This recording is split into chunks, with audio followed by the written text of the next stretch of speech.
Las tensiones geopolíticas están afectando notablemente a la economía mundial.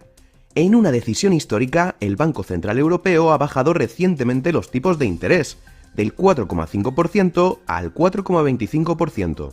Es la primera vez que el BCE se desmarca de Estados Unidos bajando tipos antes que la Reserva Federal, y pone fin al mayor endurecimiento de la política monetaria en la historia del euro, y lo hace sin que la economía haya entrado en recesión. Esta medida tiene como objetivo mantener la inflación cercana al 2%, una cifra que no se espera alcanzar hasta por lo menos 2025. Por otro lado, también busca aliviar la incertidumbre de las familias, que están ahora mismo muy preocupadas por el contexto tan tensionado a nivel geopolítico. El 79,3% de estas familias invierte para mantener el nivel de vida en el futuro, el 78,1% para emergencias o imprevistos, y el 69,5% para ayudar a sus hijos. Sin embargo, los jóvenes están más centrados en mitigar las dificultades económicas a las que se enfrentan, reducir sus deudas e invertir en formación. Ahora bien, la inversión parece seguir al alcance de un único bolsillo. El perfil mayoritario son hombres de aproximadamente 46 años, con formación superior, trabajo por cuenta ajena y unos ingresos de entre 35.000 y 45.000 euros, de lo que destinan un 28% al ahorro o a la inversión. Y la vivienda aún sigue siendo el activo más importante para las familias, sumando el 41,7% del valor total de sus activos. Mientras, en los activos financieros reparten su capital entre cuentas bancarias, que alcanzan el 44% de este tipo de activos, planes de pensiones, fondos de inversión o acciones y participaciones en empresas no cotizadas. ¿Es el momento de invertir? ¿Qué debemos tener en cuenta en este contexto? Te voy a invitar a romper el hielo. Vale. Y a que hagas un pequeño repaso del contexto macro en el que nos encontramos ahora mismo. Sí que me gustaría destacar que estamos viendo ciclos económicos distintos o fases económicas distintas donde están las principales regiones del mundo.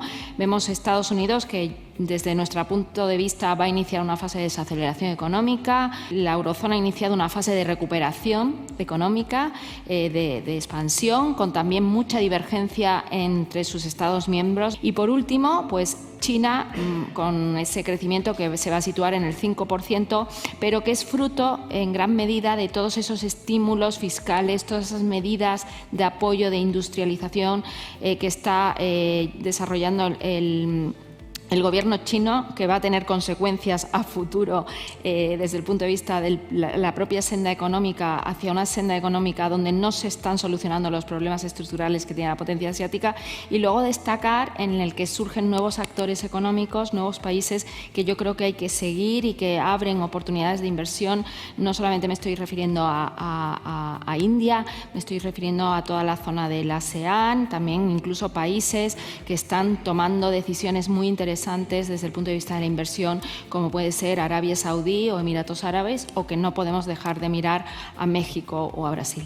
Basta mirar ese centro de Hispanoamericana que somos como España o ese centro a nivel europeo y lamentablemente lo que está ocurriendo en Oriente Medio, lo que está ocurriendo en Europa del Este, inmobiliariamente además nos beneficia porque es más transferencia de capital y son más personas que vienen a vivir aquí. Si el mercado fuera plano y no hubiera expectativas y no hubiera potenciales dificultades a futuro, pues como hemos vivido una guerra, como hemos vivido un COVID, como hemos vivido una crisis 2008, 2012, siempre surgen cosas imprevistas que no estaban en los modelos, que hacen que los mercados se muevan para arriba o para abajo, y eso es lo que le da interés a invertir tu dinero. Creo que estamos en una nueva era de transformación, de volatilidad, que no tiene nada que ver con la era de moderación que vivimos antes de la pandemia, y que hay una serie de fenómenos que están ahí, y el primero es la transición energética, que por sí sola es inflacionista. Tenemos también esta polarización social, este populismo que invade la política, los ciclos electorales cada vez son más cortos, y estamos viendo también gobiernos que no ejecutan o no llevan a cabo planes de consolidación fiscal y que incluso están adoptando medidas que son de corte populista y que implican una mayor presión fiscal, y eso va a precios. Y por otro lado tenemos el proceso de desglobalización, me da igual, de esta guerra comercial que se ha acentuado todavía más y donde estamos viendo un repunte del nacionalismo económico, del proteccionismo, con aranceles, con esa relocalización de las cadenas de valor, y eso todo es absolutamente inflacionista. Miguel, en los mercados, también en esa realidad, ¿qué pasa si los tipos se mantienen como están y no tendemos hacia una política monetaria expansionista? Actualmente estamos en un entorno en el que la renta fija sigue siendo interesante y potencialmente seguirá siendo interesante con estos movimientos que esperamos. Para los inversores de la calle, el inversor más minorista, siguen siendo interesantes los productos como los depósitos, incluso letras del tesoro y productos ligados mucho más al ahorro que a la inversión o con menor riesgo, pero esto va a tener una caducidad. Entonces, ¿qué hemos visto y que creo que es un indicador muy interesante? Es que cuando ha habido evolución al alza de tipos de interés, ha habido mucha gente que no había invertido nunca que ha tomado la decisión de poner en riesgo su dinero por una rentabilidad más o menos asegurada. La incógnita aquí está en qué pasa cuando los tipos de interés vuelvan a una tasa más natural o más a largo plazo, si ese inversor va a volver a cuenta corriente o va a buscar otros productos alternativos en el mercado que antes no tenía en la cabeza, pero que realmente a largo plazo son mucho más rentables que un depósito a un año o que una letra del tesoro. Siempre es momento para invertir, siempre que detecte que, y hoy afortunadamente en el mercado hay instrumentos, igual que en el súper. Igual que en cualquier mundo, hoy con tecnología, con textil, tienes de 0 a 100, cada cual sabrá en el barco que se tiene que subir, digo yo. El 70% de la riqueza de las familias españolas está en el mobiliario, no solo en las casas que tienen, sino también en esos trasteros y esos garajes. Sin embargo, los jóvenes, también los mencioné al principio, tienen bastante difícil incluso acceder al alquiler ahora mismo. ¿Crees que este porcentaje va a cambiar en un futuro próximo con esta brecha de renta generacional? No debe de cambiar mucho aparentemente porque lamentablemente se producen herencias. El COVID no ha hecho un acelerador de herencias indeseadas, que eso también está metido en el mercado y todavía no sabemos, igual que no ha anticipado esa sensación eufórica de disfrute por sí las moscas. Entonces eso yo de la herencia que afortunadamente, la poca o la mucha que mi abuelo o mis padres pudieron dejar, yo hoy lo mismo me estoy equivocando, porque veo que mi hija con 28 años, mi hijo con 25 viven mejor que yo, y digo, ¿esto cómo puede ser? Viajan más que yo, disfrutan más que yo, van a mejores restaurantes que yo y no se cortan de nada, pues todo lo estoy haciendo yo. Entonces eso cambia mi perfil de inversión y de gasto. Con lo cual ese volumen de patrimonio en España no debe de cambiar mucho porque van a entrar, y a partir de ahí, que abres el melón, que yo no quiero anticiparme a esa mesa, sí le lanzo el titular que hoy lo dais también en el medio vuestro. Si Amazon en Estados Unidos puede poner 30.000 viviendas asequibles, ¿por qué no podemos ponerlas aquí? Al principio has hecho un poco una comparativa, o has mencionado el crecimiento de Estados Unidos, lo que se espera, y el europeo. ¿Hay algo de certidumbre, al menos en Europa, en ese crecimiento de las economías europeas? Yo creo que donde no tenemos certidumbre todavía es en el grado de robustez de las perspectivas de crecimiento a 2025. Y yo creo que porque aquí hay un hecho que va a ser el gran efecto que tiene cómo acaba este ciclo electoral, con quién preside finalmente en Estados Unidos la primera potencia del mundo. Eso va a marcar también, porque no podemos olvidar que si gana Trump, más allá de las tensiones geopolíticas que puede dar lugar, Trump, decididamente la política económica que anuncia también es inflacionista, y esto puede complicar todavía más el control de los precios en Estados Unidos y que volvamos a ver que la FED vuelve a recalibrar su política monetaria y, en consecuencia, también el BCE. Si nos ponemos solo en España, la población está cada vez más empobrecida. Hablabais antes de la productividad, creo que es el gran problema ahora mismo en España, y que a corto plazo a lo mejor no se palpa tanto. Yo creo que con los movimientos de tipos de interés que ha vivido la gente más endeudada con hipotecas en los últimos 2 o 3 años, es un indicador que tienes que reaccionar. O sea, no puedes pagar un importe de tu hipoteca de 500 euros y a los 3 meses que te cueste 800 y no reacciones.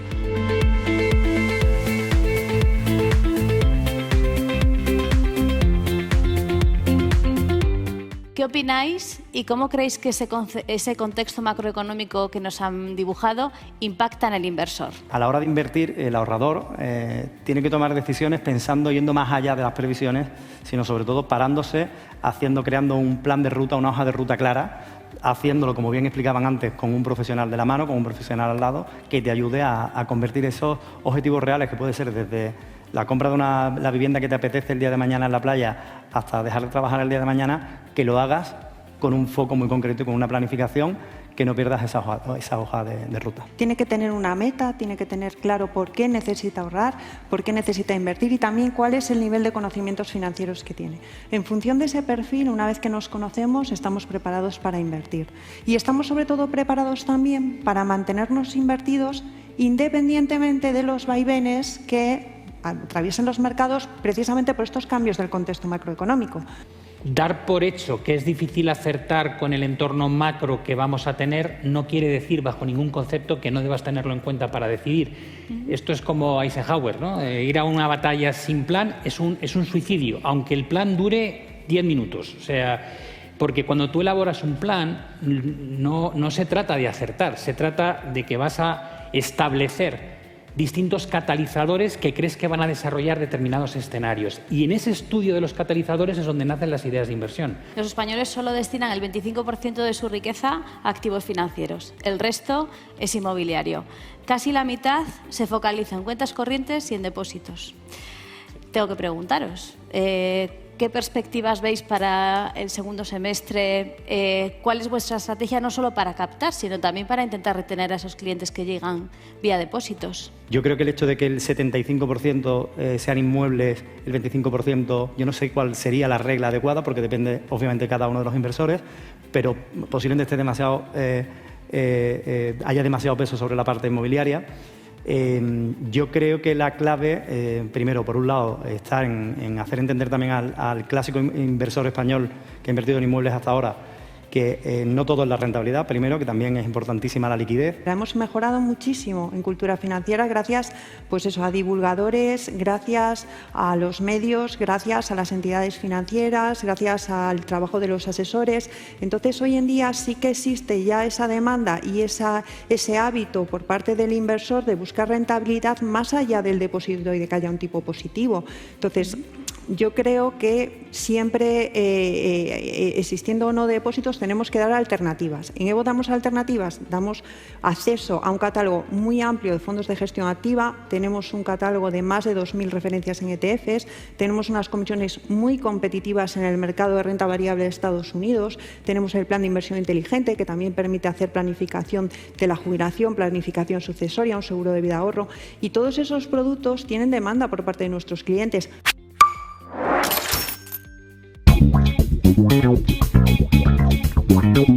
No. Pues no, que va, no tengo ninguna inversión. No. Tengo algún tipo de ahorro, pero de inversión no. No. No. No. No. No. No. En mi casa, vamos. Sí. Bolsa. He pensado a veces lo de las criptomonedas porque tengo un amigo que le va bastante bien, pero como lo que tengo ahorrado me ha costado mi esfuerzo ahorrarlo, me da un poco de miedo. Casi que por miedo, ¿no? Y por el riesgo que puede conllevar, pues yo qué sé, gastarte 200 euros en criptomonedas, en acciones que luego no puedas recuperar. Porque no tengo ni idea. Y porque tampoco tengo mucho dinero para invertir, las cosas como son. Pues si tuviera el poder adquisitivo y fuera una inversión interesante que diera rendimiento, sí. No tengo conocimientos y tampoco tengo un capital como para poder invertir. No, me da miedo. No sé nada del tema y lo poco que puedo llegar a tener me da miedo. No tengo conocimientos para eso, la verdad. O sea, ahora mismo no lo pienso, porque tampoco gano como para invertir, o sea que... Bueno, pues no invierto porque no tengo suficiente dinero como para invertir, simplemente por eso. Pues porque tengo el dinero parado y sí sé que es malgastarlo de alguna manera, pero todavía no he encontrado nada que me llame la atención a lo que invertirle esa cantidad. Una vez que invertí, perdí en bolsa, así que ya no vuelvo nunca jamás. Ahora mismo, como no tengas dinero ahorrado, imposible. No es que sea ni bueno ni malo, imposible. Pues vivo en casa de mis padres, Me gustaría ahora mismo más comprar que alquilar, claro, porque bueno, pues porque está imposible, el alquiler está carísimo y comprar pues ahora yo creo que es la opción. Creo que comprar siempre es buena inversión, o sea que siempre va a haber negocio en el ladrillo, siempre viene bien, pues sea para alquilar o para ti para vivir y no tener que pagar un alquiler tal y como están. Yo soy partidaria de comprar, al final pues con la edad que tengo creo que va a ser mi jubilación. De hecho he comprado hace un año, todavía no me han dado la casa, me la dan dentro de 4 meses y lo que gano de una lo invierto en la otra. Podría ser un buen momento, sí, desde luego. Ahora con la demanda de vivienda que hay en Madrid, desde luego yo creo que sí. Y precisamente el propósito con el que nació Money Insider, que antes de ser un evento era una sección de Business Insider, era contribuir a mejorar la cultura financiera de este país, pues vamos a dedicar parte de este evento a explicar ciertos conceptos, porque seguro que si hoy los aprendemos ya no se nos olvidan. Entonces, Pablo, ¿puedes explicarle, por favor, de manera muy sencilla a nuestra audiencia, qué es un fondo de inversión, qué es un fondo indexado y qué es un ETF? Sí, bueno, un fondo de inversión es uno de los productos más antiguos que tenemos como vehículo para colocar nuestro dinero junto a otros inversores en la compra de una cesta diversificada de productos y esos productos pues, pueden estar representando lo que es la renta variable de un país, la renta fija, puede ser una temática, puede estar centrado en un sector en concreto. Cuando tú hablas de un fondo indexado, deja de haber gestión activa o hay mucha menos gestión activa por parte de la persona o equipo profesional que lo lleva, que puede decidir tener más exposición o menos exposición en un momento dado según lo que ven que va a ocurrir en el mercado. El indexado lo que busca es replicar simplemente el comportamiento del subyacente, que es el índice de referencia, es decir, yo hago un producto que emula lo que hace el IBEX 35 en la que es la bolsa española. Y luego tendríamos el ETF, que es prácticamente como el fondo indexado, pero tiene una particularidad. El fondo indexado tú lo compras al precio que llamamos NAV o el Net Asset Value, que se publica todos los días al final de la sesión, mientras que el ETF es como una acción. Puedes comprarla y venderla durante el día, con lo cual tienes una accesibilidad mayor, mayor liquidez y normalmente menos comisiones. Y se ha popularizado tanto que el ETF se ha convertido probablemente en el producto estrella durante la última década y ha desbancado lo que antes llamábamos la gestión activa o los productos tradicionales. En cuanto a los ETFs, ha habido bueno, pues sobre todo un gran auge de este producto en los últimos años a través de la gestión pasiva, como decía Pablo, pero es que no solo tenemos ETF de gestión pasiva, ha evolucionado también el producto ETF y tenemos ETFs de gestión activa, tenemos ya en Estados Unidos ETFs de criptomonedas que son muy atractivos para el público joven, para los inversores, pues eso, minoristas, inversores de muy poco dinero, pero que se van familiarizando a través de estos productos con las inversiones. En el año 2022 y en el año 2023 también ha habido un acercamiento de los ahorradores a los fondos de inversión a través de los fondos monetarios y de los fondos buy and hold. Clientes que todavía no tenían depósitos, que estaban demandando porque las entidades todavía nos estábamos ofreciendo esa actualización de tipos en la remuneración de las cuentas, se acercaron a la rentabilidad a través de los fondos monetarios. Hay otro concepto que la gente no estaba muy familiarizada según ese barómetro que hemos visto, que era la inversión en valor. Entonces me gustaría dedicarle un poquito de tiempo también a que nos explicaras, hablando de la renta variable o de la inversión en acciones, qué estrategias existen y para qué tipo de perfil de inversores cada una de ellas. Cuando tú te vas a la bolsa, siempre hemos oído el value investing, que es el invertir en valor, que puede ser peligrosísimo, porque invertir en valor estás localizando un negocio que según tú cotiza muy por debajo de su valor intrínseco o lo que debería valer, ¿no? Según el balance y el negocio de la compañía. Pero hay muchas veces que lo que cotiza muy por debajo se pasa muchísimos años cotizando muy por debajo y no recupera, y es lo que llamamos una trampa de valor. Con lo cual, ese concepto, que algo sea barato no quiere decir que vaya a recuperar su precio, ¿no? Ese sería un concepto.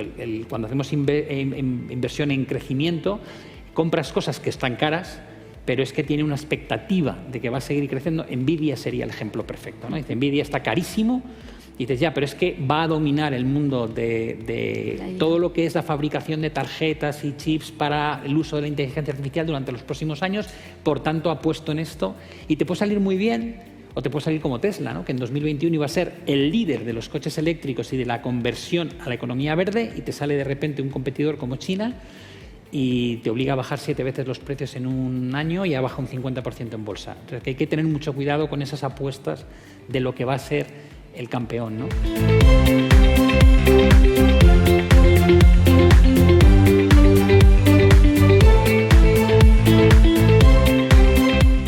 el 75% de la riqueza de los españoles va a parar a la vivienda. Es el activo favorito por excelencia en España. Voy a comenzar contigo, Yolanda. Podéis ser breves, porque si contestáis muy bien nos quedamos sin mesa. Entonces, ¿por qué? ¿Por qué es el activo? ¿Por qué creéis que es el activo favorito de los españoles para invertir? 20 años, raro era el hogar joven menor de 35 años, es hogar joven, que no era propietario y no estaba hipotecado. Yo era hogar joven hace 20 años y lo estaba. Hoy los hogares jóvenes, un 30% son propietarios, antes éramos un 80%. Yo sí diferenciaría.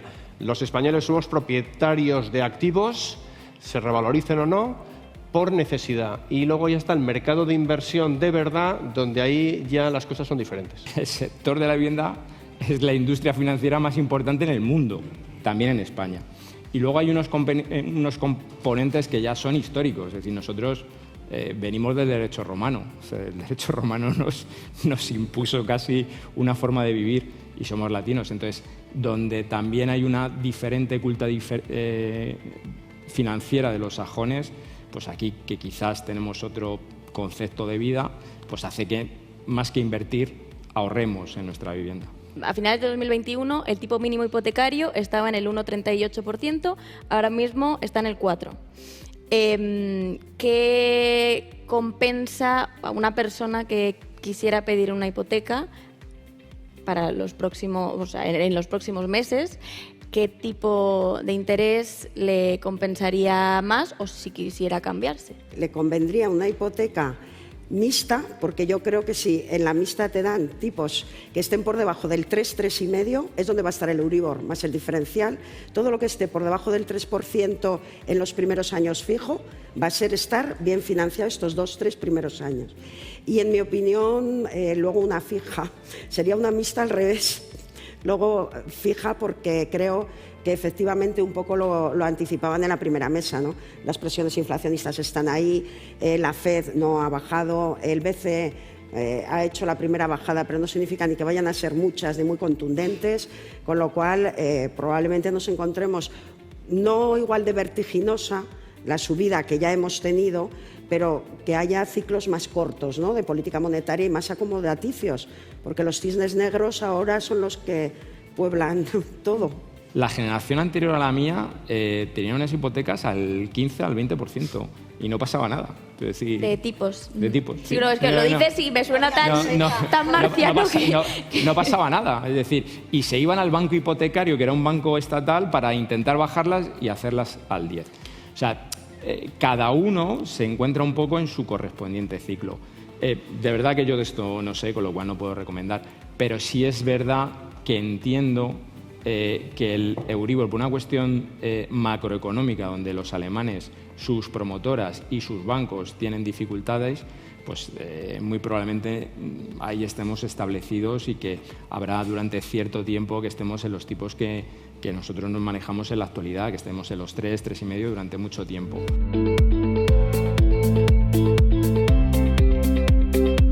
Buenas tardes. Desde Fotocasa hemos detectado un gran cambio en el perfil del comprador en este 2024. Ha descendido quien busca una primera o segunda residencia y se duplica quien compra una vivienda para destinarla a inversión. Se trata de un ciudadano de unos 48 años con un nivel socioeconómico alto, ya que el 60% de ellos tiene ingresos superiores a los 3.500 euros y es un perfil que ya tiene conocimiento previo en nuestro sector inmobiliario, que tiene experiencia y, por supuesto, al tener una alta solvencia económica es menos vulnerable a los cambios de la política monetaria. De hecho, esta figura se endeuda 8 puntos menos que en 2022, cuando por primera vez se subieron los tipos de interés, y sabemos que un volumen importante de este comprador es extranjero. En cuanto a sus objetivos, sabemos que el 85% de los inversores operan en este mercado atraídos por la rentabilidad. El 69% de ellos destinan la vivienda a alquiler de larga duración y el 19% optan por estancias cortas o vacacionales. Y cuando les preguntamos en qué se fijan a la hora de buscar una vivienda, nos dicen que en el precio, que debe encajar en su presupuesto, que es muy importante el lugar, el barrio, la ubicación y también el número de habitaciones y las conexiones de transporte público. también las razones que les llevan a invertir esa vivienda y nos dicen que son porque es una inversión a largo plazo, porque la consideran una forma de hacer patrimonio y porque ven en el ladrillo un valor refugio, un seguro de su futuro frente a crisis y épocas de incertidumbre como la actual. ¿Cómo se combina una persona que decide invertir en vivienda, cómo combinar esa doble vertiente, ¿no? La de rentabilidad y la de seguridad, pues en función de cuestiones como la ubicación, por poner un ejemplo? Inversión en vivienda puede ser muy buena o puede ser muy mala. Lo que es seguro es que no es un valor refugio. Lo que sí es seguro es que como inversión, más bien como ahorro del uso de la vivienda, que Dios nos coja confesados si a partir de los 65 años seguimos viviendo de alquiler. Una cosa es preservar una base de seguridad para la jubilación y otra cosa distinta, es decir, con el dinero que me sobra y no necesito, ¿en qué lo invierto? Bueno, pues mi mensaje es, hay 1000 opciones a considerar antes que la vivienda y probablemente mejores. Sí, como decía Miquel, la vivienda no debe tomarse porque no es una inversión como valor seguro. ¿Cómo debería de tomarse o quién debería invertir o quién podría invertir en vivienda? Nos da igual, inversión, ahorro, pero que sí es verdad que tengamos capacidad para que haya una parte de la población que tenga una solución habitacional en la vivienda y que seamos capaces de dárselo. Y fíjate, está fuera del ahorro y de la inversión. No hay soluciones mágicas en la vivienda. Se necesita un pacto de Estado que no lo conseguiremos. El panorama que tenemos político es lamentable, pero se necesita un pacto de Estado y se necesita planificar a 25 o 30 años vista, ¿vale? Eso no sé si lo verán nuestros ojos. Desde el punto de vista del inversor en vivienda de alquiler, pues es que tienes muchísima más demanda que oferta. Muchísima más demanda que oferta, ¿vale? Lo que sí es cierto que ese es un mercado en el que yo diría, oye, ¿vosotros invertiríais en bonos del Estado si cada año, el 15 de octubre, el presidente del gobierno dijera, este año la rentabilidad es un 0,5 o este año la rentabilidad es un 2,3? Dijo, hay que incertidumbre. Bueno, pues el mercado de la vivienda está afectado por la misma barbaridad. Se levanta el presidente del gobierno y dice que no suba más que el 2%, que no suba más. Bueno, eso es inseguridad jurídica en algo que es el principal problema que tiene el mercado de vivienda en alquiler de inversión, que genera tanta frustración que es un nido de votos magnífico. El Banco de España pronostica un déficit de vivienda de 600.000 viviendas de aquí a 2025, que viene a ser el año que viene. Cada año pues se terminan menos de 100.000, en parte por ese nudo gordiano. La pregunta es, en un titular, ¿qué puede pasar si se cumplen estos pronósticos, ya no solo el año que viene, sino medio o largo plazo?